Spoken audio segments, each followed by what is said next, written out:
Assalamualaikum warahmatullahi wabarakatuh. Balik lagi di YouTube channel saya. Perkenalkan, nama saya Aulia Ningsi. Kali ini saya akan mereview dan mengkritik sebuah artikel yang berjudul tentang moderasi manajemen laba, kualitas auditor internal, strategi bisnis, dan pelaporan keberlanjutan ekonomi pertunjukan. Dengan NIM 18622011216. Yuk langsung saja kita simak pembahasannya. Di sini poin pertama, apakah yang menjadi motivasi atau isu research gap atau fenomena yang sedang terjadi sehingga memicu penelitian ini dilakukan. Yang pertama, motivasi atau isu. Menurut Fardade pada tahun 2014, isu keberlanjutan berawal dari isu pemanasan global dan kerusakan lingkungan yang semakin hari semakin terjadi di seluruh dunia. Pada awalnya, keberlanjutan ini merupakan isu sosial yang kemudian berkembang menjadi isu strategis bagi perusahaan. Perusahaan seharusnya tidak hanya melaporkan kondisi perusahaan dari segi keuntungan, tetapi juga dari aspek sosial dan lingkungan. Kemudian poin research gap. Penelitian mengenai faktor-faktor yang mempengaruhi kinerja ekonomi mulai banyak dilakukan oleh peneliti. Pembaharuan penelitian yang dilakukan salah satunya dengan menggunakan unsur manajemen laba sebagai variabel moderasi. Kemudian untuk poin fenomenanya, manajemen yang dinilai prestasinya dalam menghasilkan laba akan cenderung mengelola laba secara opportunistik. Hal ini mengakibatkan penurunan tingkat kinerja ekonomi sebagai akibat dari praktik manajemen laba yang didasarkan pada perilaku opportunistic manager. Kritiknya, tidak ada kritik untuk poin ini. Peneliti sudah cukup menjelaskan motivasi atau isu, research gap, dan fenomena dengan baik. Kemudian di sini ada poin kedua, jelaskan artikel-artikel utama dalam penelitian ini. Menurut Agus pada tahun 2004, mengatakan bahwa audit internal adalah pemeriksaan yang dilakukan oleh auditor internal perusahaan, baik terhadap laporan keuangan dan catatan akuntansi perusahaan, serta kepatuhan terhadap kebijakan dan kepatuhan manajemen puncak yang telah ditetapkan. Kemudian laporan keuangan di satu sisi sebagai penentu strategi bisnis perusahaan. Kualitas laba yang pada perusahaan berpotensi juga merupakan fungsi dari strategi bisnis. Kemudian menurut Sulistianto, manajemen laba didefinisikan sebagai upaya manajer perusahaan untuk menginterpretasikan atau mempengaruhi informasi dalam laporan keuangan dengan tujuan mengelabui stakeholder yang ingin mengetahui kinerja dan kondisi keuangan. Kemudian manajemen yang dinilai prestasinya dalam menghasilkan laba akan cenderung mengelola laba secara opportunistik. Menurut Maheswari dan Nugroho pada tahun 2014. Kritiknya di sini tidak ada kritik untuk poin ini. Peneliti sudah cukup menjelaskan artikel-artikel yang menjadi referensi dalam penelitian ini. Kemudian di sini poin ketiga, apakah yang menjadi kebaruan atau novelty dari penelitian ini? Pembaruan penelitian yang dilakukan salah satunya dengan menggunakan unsur manajemen laba sebagai variabel moderasi. Manajemen laba didefinisikan sebagai upaya manajer perusahaan untuk menginterpretasikan atau mempengaruhi informasi dalam laporan keuangan dengan tujuan mengelabui stakeholder yang ingin mengetahui kinerja dan kondisi keuangan. Tindakan manajemen laba sebenarnya didasarkan pada berbagai maksud dan tujuan yang terkandung di dalamnya. Artinya, tindakan manajemen laba yang dilakukan mengandung motivasi tertentu karena tingkat keuntungan atau profit yang diperoleh sering dikaitkan dengan kinerja manajemen agar laporan keuangan disajikan dengan baik. Kritiknya di sini, peneliti sudah cukup menjelaskan secara jelas novelty penelitiannya. Kemudian poin 4, apa research question atau perumusan masalah dari penelitian ini? Yang pertama, apakah kualitas audit internal berpengaruh terhadap kinerja ekonomi? 2, apakah strategi bisnis berpengaruh terhadap kinerja ekonomi? 3, apakah laporan berkelanjutan berpengaruh terhadap kinerja ekonomi? 4, apakah manajemen laba berpengaruh terhadap kinerja ekonomi? Kritiknya, peneliti tidak menjelaskan perumusan masalah dengan jelas. Perumusan masalah hanya dijelaskan secara implisit. Kemudian 5, apakah tujuan dari penelitian ini?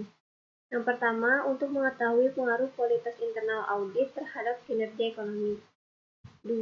Untuk mengetahui pengaruh strategi bisnis terhadap kinerja ekonomi.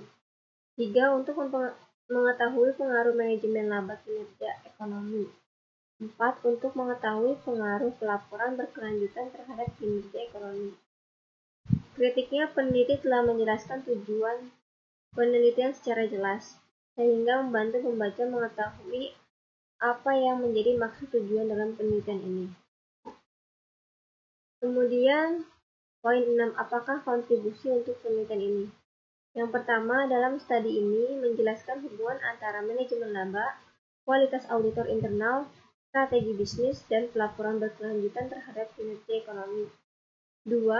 Memberikan pemahaman bahwa kualitas auditor internal dan strategi bisnis dapat memberikan pengaruh positif dan meningkatkan kinerja ekonomi suatu perusahaan.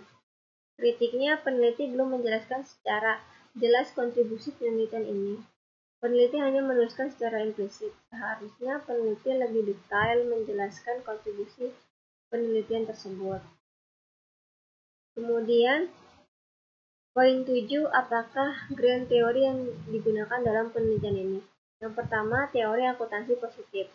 Menjelaskan bahwa faktor ekonomi tertentu dapat dikaitkan dengan perilaku manajer atau pembuat laporan. Yang kedua, teori penata layanan.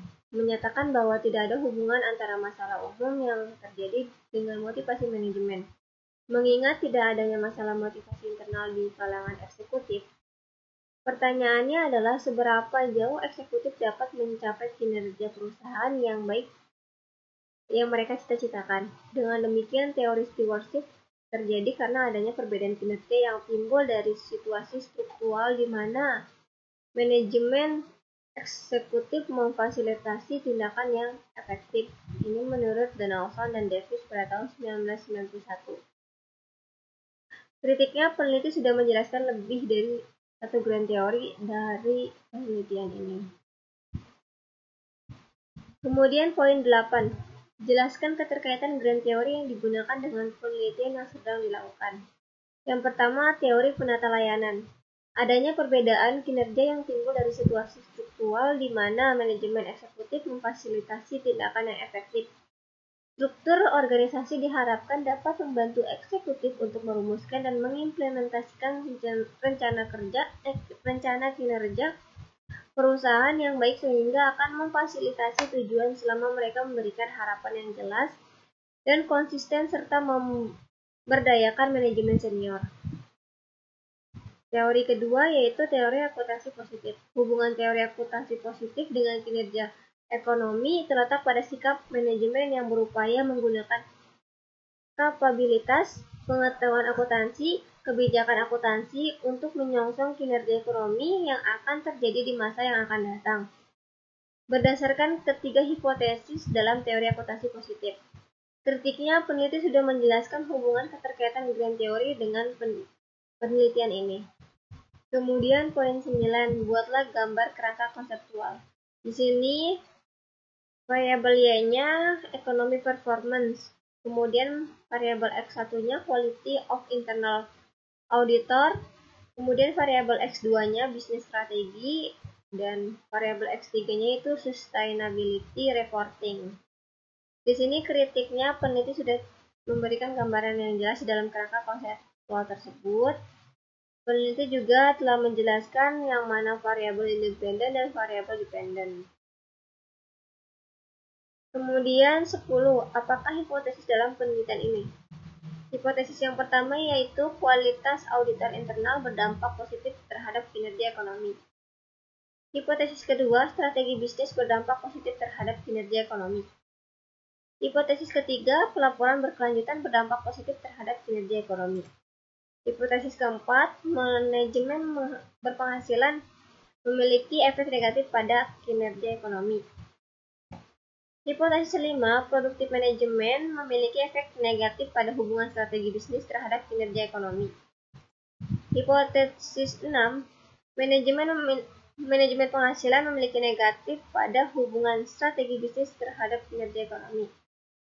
Hipotesis 7, manajemen penghasilan memiliki efek negatif pada hubungan laporan berkelanjutan terhadap kinerja ekonomi.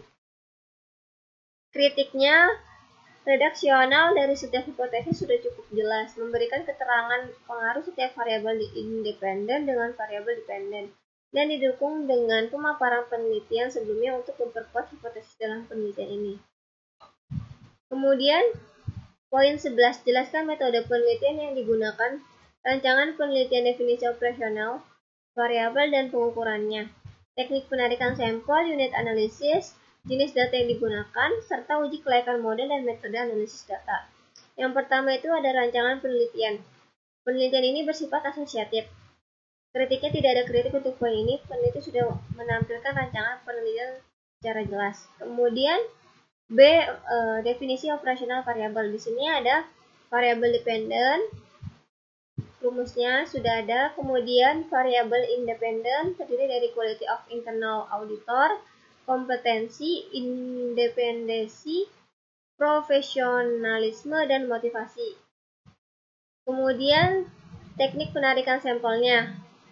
Teknik penarikan sampel yang digunakan adalah non-probability dengan metode purposive sampling. Kemudian unit analisisnya perusahaan indeks Kompas 100 yang tercatat di BI periode 2017 sampai 2016. Kritiknya tidak ada untuk poin ini. Peneliti sudah menjelaskan teknik penarikan sampel dan unit analisis penelitian secara jelas. Kemudian jenis data dalam penelitian ini adalah analisis data panel. Kritiknya tidak ada kritik untuk poin ini, peneliti sudah menjelaskan jenis datanya. Kemudian poin F, uji kelayakan model. Pengujian terhadap penelitian ini menggunakan data panel yang merupakan gabungan antara deret waktu dan deret lintang. Kritiknya, peneliti kurang jelas dalam menampilkan uji kelayakan model. Seharusnya menjelaskan proses uji secara terperinci. Kemudian poin G, metode analisis data. Menggunakan pendekatan kuantitatif dan analisis regresi data panel. Kritiknya tidak ada kritik untuk poin ini. Peneliti sudah menjelaskan keterkaitan metode analisis data yang sedang digunakan dalam penelitian ini. Kemudian di sini jelaskan persamaan regresi yang digunakan untuk pengujian hipotesis penelitiannya. Di sini sudah terlampir. Kritiknya tidak ada untuk poin ini. Peneliti sudah jelas dalam menampilkan persamaan regresi data panel. Kemudian poin 13, jelaskan pembahasan hasil penelitian, statistik deskriptif, hasil uji kelayakan model, dan hasil uji hipotesis. Yang pertama ini statistik deskriptif, di mana peneliti tidak digambarkan dengan jelas oleh peneliti. Kemudian hasil uji kelayakan modelnya. Peneliti telah memaparkan dengan jelas terkait uji kelayakan model yang tepat digunakan dalam penelitian ini, yaitu random effect model. Kemudian hasil uji hipotesisnya, di mana dapat diartikan bahwa bersama-sama variabel independen dalam penelitian ini, yaitu auditor internal, strategi bisnis, dan pelaporan berkelanjutan mempengaruhi kinerja ekonomi dengan pendapatan. Manajemen sebagai moderasi, sehingga model ini bisa dikatakan fit dan layak untuk dilanjutkan. Di sini poin 14, apakah simpulan, keterbatasan, dan implikasi dari penelitiannya. Di sini ada kesimpulan. Yang pertama itu, berdasarkan hasil pengujian regresi data panel, menunjukkan bahwa variabel kualitas auditor internal memiliki pengaruh positif terhadap kinerja ekonomi pada perusahaan indeks yang terdaftar di Bursa Efek Indonesia. Poin kedua, hasil uji regresi data panel menunjukkan bahwa variabel strategi bisnis memiliki efek positif terhadap kinerja ekonomi pada perusahaan indeks yang tercatat di Bursa Efek Indonesia.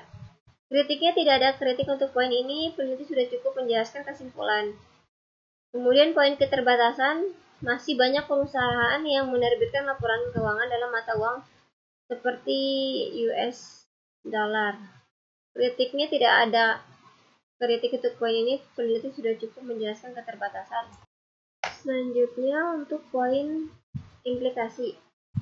Yang pertama, peneliti selanjutnya diharapkan untuk memperluas tahun penelitian atau periode 6 tahun atau lebih, atau bahkan mempersempit periode penelitian dan menggunakan metode penelitian yang berbeda untuk mendapatkan hasil yang lebih otentik.